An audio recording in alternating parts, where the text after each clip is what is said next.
So, hello and welcome to Some Boy Online. Pretty familiar location today for fans of the Muppets. So, been in Disney and stuff, it's been really kind of weird, and there's certain times where we just end up sitting and chilling in the kind of areas with the themes, which is really cool. And one of them is the Muppets, which is a pretty desolate area, to be fair. Got the one ride, got the dirty gonzo toilets and the pizza Rizzo in the corner. Very old, I think, part of the park in Hollywood studios. So it would be seen as criminal to remove it. So it's very dated now, still here. And yeah, it's pretty much all the Muppet stuff we've got in the park. We did the ride before, your pretty standard kind of 3D ride, not particularly advanced compared to some of the other ones. The newer ones are like crazy realistic and immersive, whereas the Muppets one is a 1990s 3D ride. Whether it'll stay, we don't really know. So, yeah.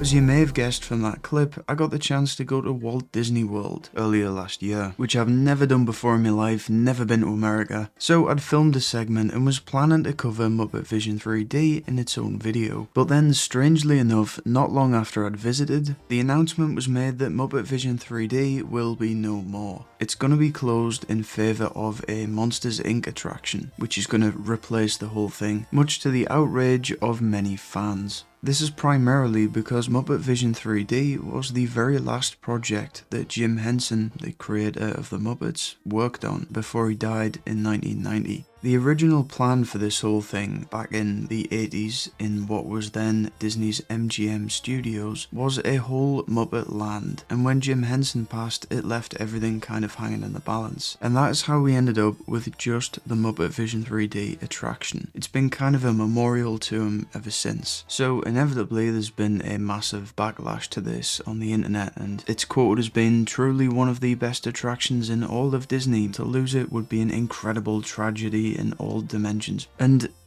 while I can see where they're coming from with the Jim Henson legacy thing, having just experienced the attraction myself, I'm not surprised in the slightest that it's going to close. And that may come as a shock to people because obviously I love the Muppets and you want that legacy to continue on. And for the American public who have visited the parks over time, maybe in their childhood and stuff, and grew up with this attraction being there, I can see why it would be quite devastating to have it removed after like 30 odd years. People always speak nostalgically of the ride and refer to it in past tense with old photos and stuff like that. But the thing is, the current state of the attraction is just...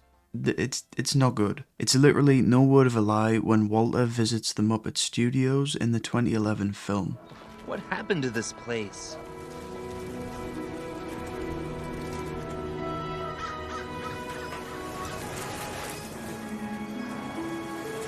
Half the ornaments from the fountain are gone, there's just Piggy left, whereas back in the 90s the fountain was teeming with Muppets as Piggy appeared to levitate up and down. And all of this was accompanied by original arrangements of Muppet music that played throughout the area.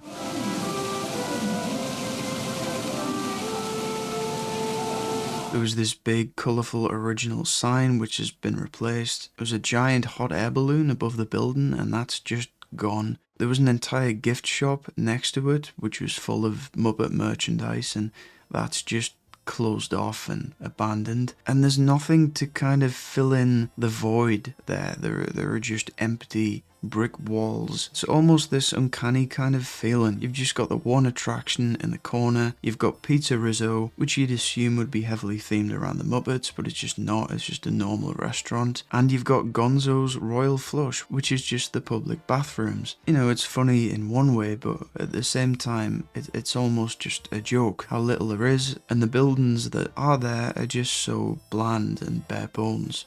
Even in the video segment that I filmed there, I mentioned that I didn't know if it would be around for much longer because that's just the impression that it gave. It just was like this old time capsule almost that just didn't really fit in with the rest of the park.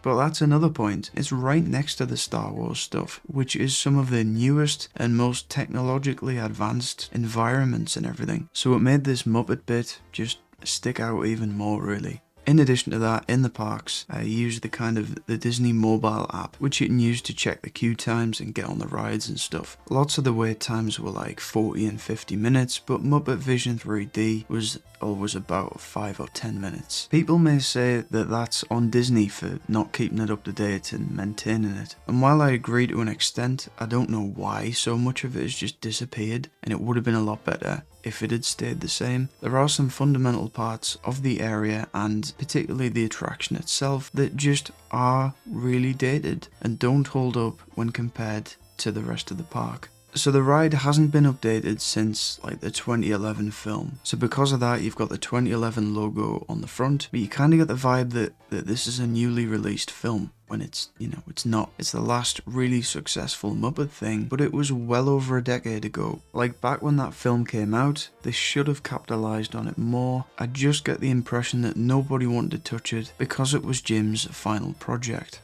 But yeah, as for the ride itself, as you go in, it's a lot of just static scenery and really deep cut, obscure references to the different Muppet films. And then as you go in, there's these old CRT TVs like on the walls with some pre-recorded kind of skits and stuff. But all you could see was people staring at the phones. It's like, well, that's kind of depressing. I think the only thing they've added is Kermit's suit from the 2011 film, which is hanging up on the back wall. And Rizzo appeared with Mickey Mouse ears on the screen at some point, but that's the only role he has. And yeah, because it's so old, the Muppet lineup that we have is really weird. So Jim Henson is still Kermit, which is a positive, but Bean Bunny has a prominent role in this. And as much as you may like the character, the majority of people won't know who he is. He hasn't been in a Muppet thing in years and isn't likely to be ever again, because of the firing of Steve Whitmire, which makes this line in the show incredibly ironic. Well, you come with me if you like. I just got fired and I'm running away. And for a Muppet show, it spends an awful lot of time focusing on this 3D Waldo character. He was once again created by Henson in the 80s, and at the time was a really advanced CGI motion capture thing. But as you can tell by today's standards, it's about as primitive as you can get. Many have pointed out that Waldo represents Henson venturing into new avenues like CGI, therefore he should be kept around. But the thing about that is, I would therefore imagine that if Henson was here now, he would be using a mixture of puppetry and super advanced technology, and probably not clinging on to this primitive stuff from 30 years ago. Similarly, the 3D technology, which was seen as groundbreaking at the time, just isn't impressive anymore. Even when compared to stuff like Mickey's PhilharMagic, which in itself is like 20 years old. For one last nitpick, there's an explosion at the end that the original idea of was that it blew a hole in the wall so that you could see the outside of the park. But the thing is, what we see is very clearly a late 80s to 90s Disney World, which of course you can tell by the clothes and stuff. And the technology used in other attractions to have like realistic screens that look like walls, and the contrast between them and this is just so stark that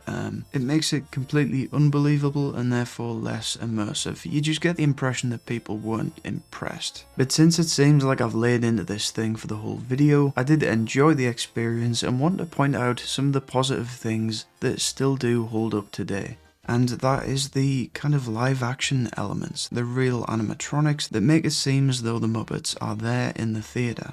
You've got Statler and Waldorf in the balcony, and once again Bean Bunny, which just kind of work. And I'd be interested to see how they could realise Muppets with animatronics now. With how advanced they've gotten, I think you could imitate the puppeteers' movements really well. Another interesting part about this is that the Muppets themselves don't look outdated. They look pretty much the same, which is a testament to the kind of timelessness. You can't beat just a basic Muppet. And speaking of, you've got Sweetums as a full, costume, which once again is kind of timeless because that's just what he is. The Swedish chef makes a brief appearance in this too, but you kind of have to turn your head 90 degrees in order to see him because he's on the back wall, so a lot of people just didn't notice. I kind of briefly saw him, and there's just a lot of things that I think were fantastic at the time when it was done, but could have and should have been updated and improved over time.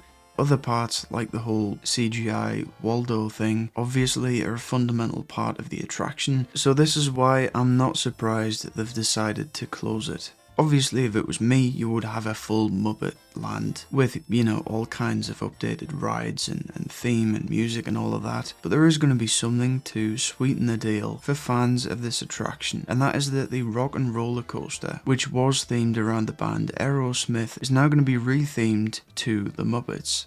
We've got this promotional material with the Electric Mayhem and Kermit and Piggy on the ride. To me, this is much more exposure for the Muppets, because as far as I'm aware, the Rock and Roller Coaster is one of the more extreme roller coasters in the entirety of Disney World, and that is precisely why you'll never see me on it regardless of Muppets. But the point being, it's very popular and kind of a main attraction for Hollywood studios. So Disney putting the Muppets in the centre of that seems to imply that they value them somewhat. And as for the Muppet Vision 3D film itself, I do think it would be nice to have it preserved. Given that it's no longer going to be an attraction, I would vote for putting it on Disney+.